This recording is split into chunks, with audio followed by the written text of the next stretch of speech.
Welcome children. आज हम परमाणु की संरचना चैप्टर 4 का रिवीजन कर रहे हैं। सबसे पहले हम पढ़ेंगे जे टॉमसन ने, जो पहले वैज्ञानिक थे जिन्होंने परमाणु की संरचना के बारे में पहला मॉडल प्रस्तुत किया। तो टॉमसन ने क्या प्रस्तावित किया अपने मॉडल के अनुसार? परमाणु धनावेशित गोले का बना होता है और इलेक्ट्रॉन उसमें धंसे होते हैं। दूसरा, ऋणात्मक और धनात्मक आवेश परिमाण में बराबर होते हैं, उनकी मात्रा बराबर होती है, इसलिए परमाणु वैद्युतीय रूप से उदासीन होता है।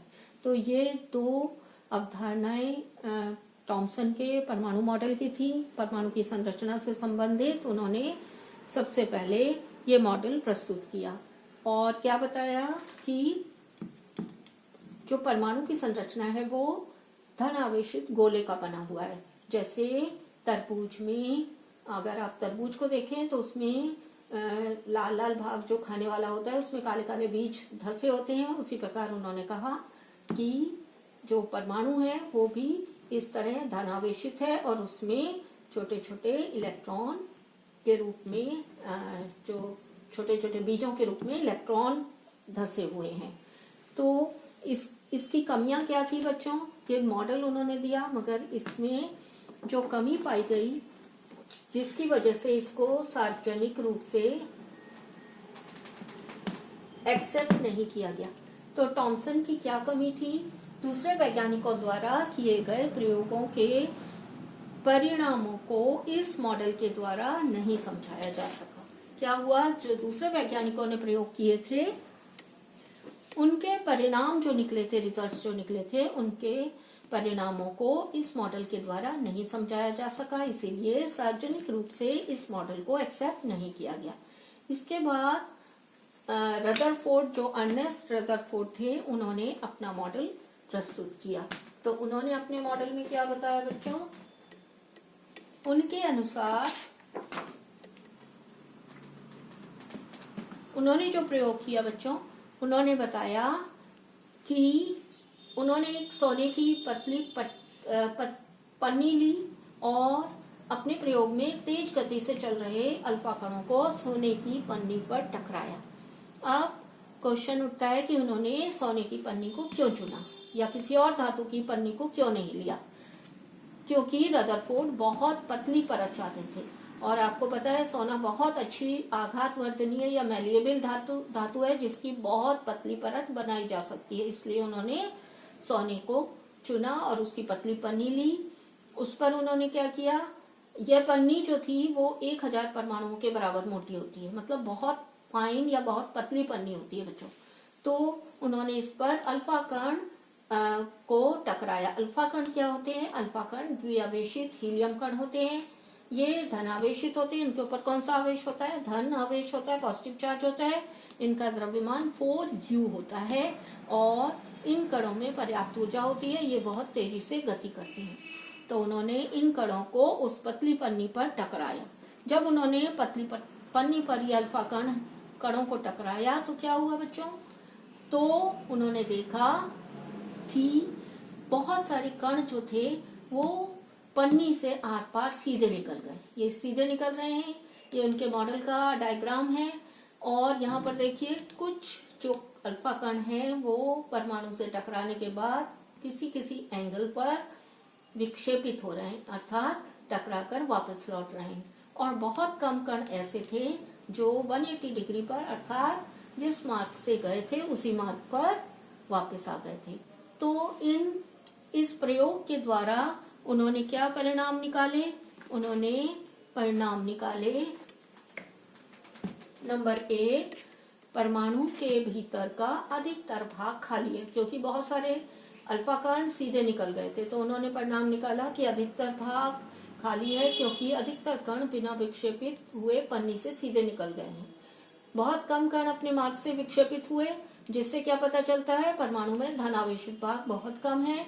और तीसरी बात उन्होंने अंदाज लगाया कि बहुत कम कण 180 डिग्री पर विक्षेपित हुए हैं, तो नाभिक की त्रिज्या परमाणु की त्रिज्या से बहुत छोटी है, जिसे उन्होंने अंदाज से बताया कि नाभिक की त्रिज्या परमाणु की त्रिज्या से 5 गुना 10⁵ टाइम छोटी है।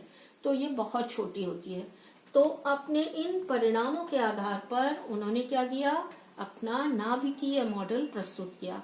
इस नाभिकीय मॉडल के अनुसार क्या पॉइंट थे उन्होंने जो दिए, उन्होंने अपना नाभिकीय मॉडल प्रस्तुत किया। उन्होंने बताया परमाणु का केंद्र धनावेशित होता है जिसे नाभिक कहा जाता है। एक परमाणु का लगभग संपूर्ण द्रव्यमान नाभिक में होता है। तो जो उसका द्रव्यमान होता है वो कहाँ स्थित होता है, तकरीबन सारा नाभिक में। इलेक्ट्रॉन नाभिक के चारों ओर वर्तुलाकार कवाट में चक्कर लगाते हैं। इलेक्ट्रॉन क्या करते हैं, नाभिक के चारों ओर घूमते रहते हैं, चक्कर लगाते रहते हैं, और नाभिक का आकार परमाणु के आकार की तुलना में काफी छोटा होता है।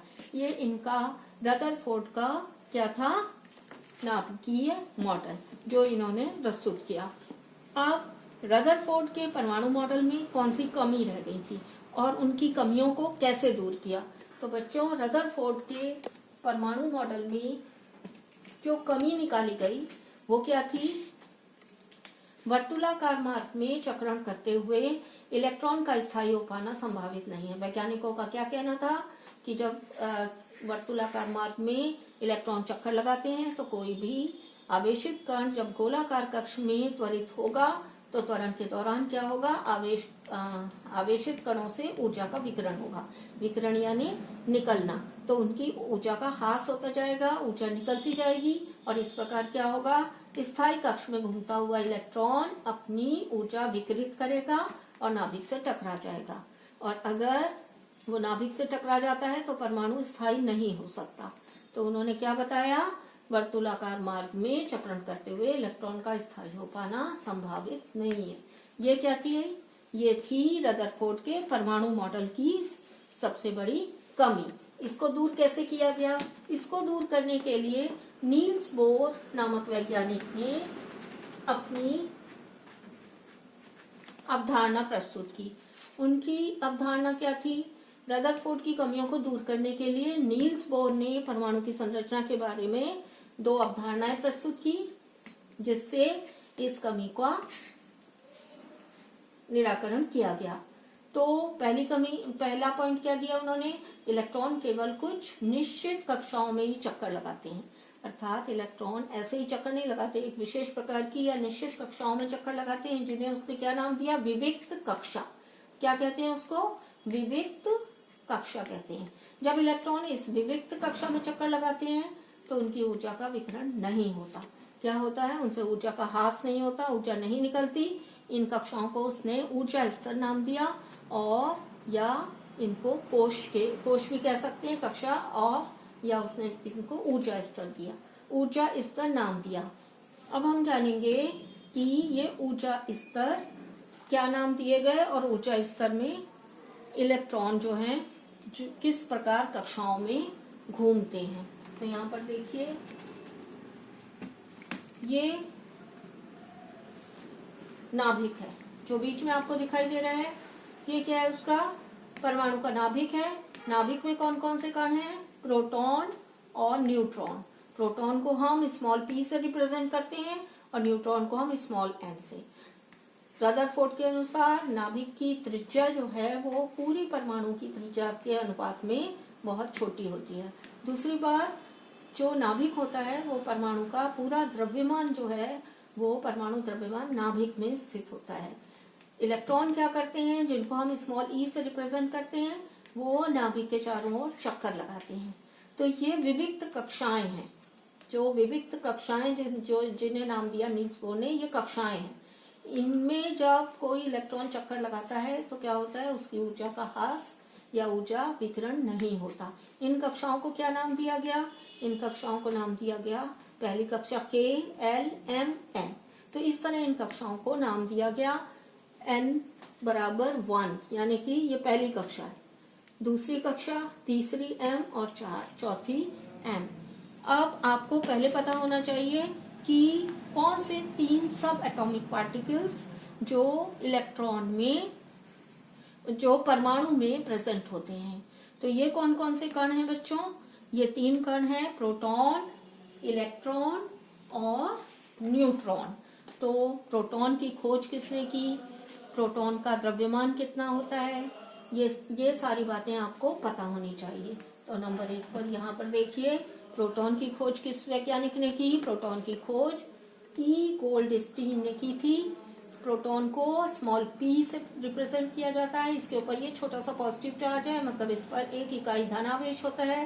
प्रोटॉन का द्रव्यमान कितना होता है? 1 इकाई होता है और आवेश +1 होता है।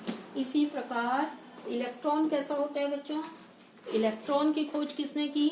तो इलेक्ट्रॉन की खोज जे थॉमसन ने की थी। इलेक्ट्रॉन की खोज किसने की? इलेक्ट्रॉन की खोज करने वाले वैज्ञानिक का नाम जे थॉमसन था। इलेक्ट्रॉन को हम ई से रिप्रेजेंट करते हैं, स्मॉल ई। इसके ऊपर ये माइनस लगा, इसके ऊपर एक माइनस आवेश होता है। इलेक्ट्रॉन का द्रव्यमान नगण्य होता है, नगण्य यानी न के बराबर होता है। और आवेश कौन सा होता है? -1। प्रोटॉन के ऊपर +1, इलेक्ट्रॉन के ऊपर -1। और न्यूट्रॉन कैसा होता है? जो तीसरा कण है उसको हम क्या नाम देते हैं? न्यूट्रॉन। तो न्यूट्रॉन की खोज किसने की थी? 1932 में, 1932 में जे चैडविक नामक वैज्ञानिक ने न्यूट्रॉन की खोज की। न्यूट्रॉन को हम स्मॉल n से रिप्रेजेंट करते हैं। इसके ऊपर कोई आवेश नहीं होता। ये जो न्यूट्रॉन नाभिक में उपस्थित है, इसके ऊपर कोई आवेश नहीं होता, ना नेगेटिव ना पॉजिटिव। इसका द्रव्यमान प्रोटॉन के बराबर होता है। प्रोटॉन का द्रव्यमान कितना है? 1 इकाई। तो इसका द्रव्यमान लगभग प्रोटॉन के बराबर होता है। और न्यूट्रॉन जो है वो अपरमाणुक हाइड्रोजन को छोड़कर सभी परमाणुओं के नाभिक में उपस्थित होते हैं। तो कहाँ कहाँ? खाली हाइड्रोजन के परमाणु को छोड़कर अन्य सभी तत्वों के परमाणुओं में न्यूट्रॉन प्रेजेंट होते हैं। तो ये क्या है आपका? ये आपका कक्षाओं को दिखाने वाला नाभिक का और इलेक्ट्रॉन जिन विविध कक्षाओं में घूमते हैं उसका डायग्राम है। अब आपको कुछ क्वेश्चंस के आंसर देने हैं बच्चों। जो अभी आपने पढ़ा है उसके अनुसार आप इन क्वेश्चंस के आंसर दे सकते हैं। नंबर 1, परमाणु पर कौन सा आवेश होता है? तो इसका आंसर आप क्या देंगे बच्चों? परमाणु पर कौन सा आवेश होता है? परमाणु पर कोई आवेश नहीं होता। क्यों? क्योंकि परमाणु में जो ऋणात्मक और धनात्मक आवेश का परिमाण होता है, मात्रा होती है, वो बराबर होती है। और इस तरह इस पूरे परमाणु के ऊपर कोई आवेश नहीं होता। ये वैद्युतीय रूप से उदासीन होता है। क्वेश्चन नंबर 2 में पूछा गया है, रदरफोर्ड के मॉडल के अनुसार परमाणु के नाभिक में कौन सा अवपरमाणु कण विद्यमान है? ये जो इलेक्ट्रॉन, प्रोटॉन और न्यूट्रॉन है, ये अवपरमाणु कण है, सब एटॉमिक पार्टिकल्स।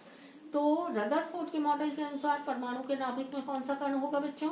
यहाँ पर आपका आंसर आना चाहिए प्रोटॉन। जो पॉजिटिव चार्ज होता है प्रोटॉन, वो अपरमाणु नाभिक में उपस्थित है। क्वेश्चन नंबर 3, रदरफोर्ड ने सोने की पन्नी को ही क्यों चुना? किसी और धातु की पन्नी का क्या प्रयोग किया जा सकता है? ये आपसे पूछा जा सकता है। तो रदरफोर्ड ने सोने की पन्नी को इसलिए चुना क्योंकि सोने की जो पन्नी है या सोना धातु है, उसकी बहुत पतली पन्नी उसको बनाई जा सकती है। और जो उसने पन्नी ली थी वो 1000 परमाणुओं की बनी थी, अर्थात बहुत पतली थी। ये सोना एक अच्छी आधार वर्धनीय धातु है, इसलिए इसकी पतली परत जो है, पतली पन्नी प्राप्त की जा सकती है, इसलिए उसने सोने धातु को चुना। क्वेश्चन नंबर 3, परमाणु के 3 अपरमाणु कणों के नाम लिखिए। यहाँ पर अभी आपने 3 अपरमाणु के बारे में पढ़ा था। तीनों अपरमाणु के बारे में आपको डिटेल पता है।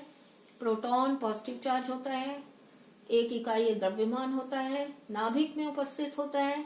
और इलेक्ट्रॉन जो है वो चारों ओर, नाभिक के चारों ओर चक्कर लगाते हैं वर्तुलाकार कक्षाओं में, जिन्हें हम विविध कक्षाएं कहते हैं। इसको स्मॉल ई से हम रिप्रेजेंट करते हैं। एक माइनस चार्ज होता है। और द्रव्यमान कैसा होता है इलेक्ट्रॉन में बच्चों? इलेक्ट्रॉन का द्रव्यमान नगण्य होता है, ना के बराबर, अर्थात बहुत कम होता है, ना के बराबर होता है। और न्यूट्रॉन, उस पर कोई आवेश नहीं होता, मगर उसका द्रव्यमान किसके बराबर होता है? प्रोटॉन बराबर होता है लगभग। और वो कहाँ स्थित होता है? उसको हम स्मॉल n से रिप्रेजेंट करते हैं और परमाणु के नाभिक में उपस्थित होता है। ये 3 अपरमाणु हैं। क्वेश्चन नंबर 5, यदि किसी परमाणु में 1 इलेक्ट्रॉन और 1 प्रोटॉन है तो इसमें कौन सा आवेश होगा? तो बच्चों कौन सा आवेश आएगा अगर परमाणु में 1 इलेक्ट्रॉन और 1 प्रोटॉन है? तो आवेश कोई नहीं आएगा, ये उदासीन होगा, क्योंकि प्रोटॉन और इलेक्ट्रॉन अर्थात धनात्मक और ऋणात्मक आवेश का परिमाण बराबर है। तो इसका आंसर आप क्या लिखेंगे?